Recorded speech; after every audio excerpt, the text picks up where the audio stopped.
Une salle noire de monde. Des personnalités de haut rang venues de plusieurs pays de la sous-région. Une image qui dénote de l'importance de cette rencontre B2B. Le Salon international des mines, carrières et du pétrole Sémica prend ainsi son envol pour la toute première fois au Bénin. L'objectif à terme est de permettre aux investisseurs du secteur public et privé d'avoir une idée plus claire sur les potentialités minières et pétrolières du Bénin. Ils disposeront donc d'informations à jour pour encourager l'investissement et favoriser le décollage économique. L'importance économique des ressources minières et pétrolières n'est plus à démontrer vu leur contribution au développement des pays qui les valorisent. Ces secteurs, qui représentent le plus gros commerce de la planète en valeur et en volume, modifient considérablement les flux de devises au détriment des pays importateurs.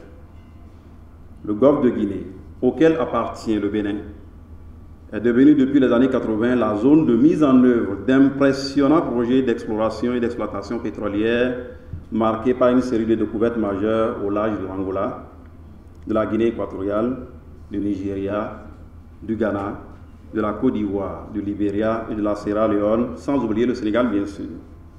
Aussi, les découvertes en extrapolation à celles de l'Amérique latine en face du golfe de Guinée montrent-elles que le Bénin se retrouve au cœur de la grande province pétrolière offshore.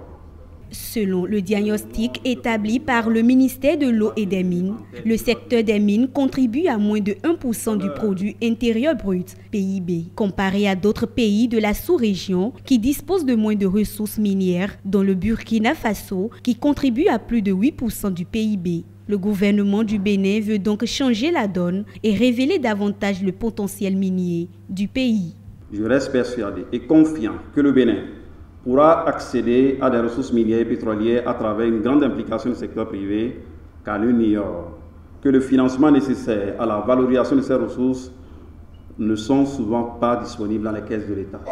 C'est pour cela que le gouvernement, à travers la mise en œuvre de son programme d'action, a assaini le cadre macroéconomique à travers la création d'un environnement propice aux affaires pour donner de nouvelles impulsions à l'économie sur la base du partenariat stratégique avec le secteur privé. Chaque fois que je réfléchis à l'importance de la coopération minière sous-régionale, l'idée qui me vient à l'esprit, c'est cette devise du roi Guézo d'Abomey qui nous enseigne que, je cite, « Si tous les fils du royaume venaient, par leurs mains assemblées, boucher les trous de la jarre percée, le royaume serait sauvé. » Ramené au développement du secteur minier sous-régional, il s'agit d'une vision à la fois d'humilité, de sincérité, de prise de conscience, d'engagement stratégique et de solidarité. Pour plus de visibilité sur les ressources minières et pétrolières dont dispose le Bénin, ces stands sont tenus. Un vivier de richesse qui permettra sans nul doute l'émergence de l'économie béninoise grâce à un investissement fruit d'un partenariat public-privé.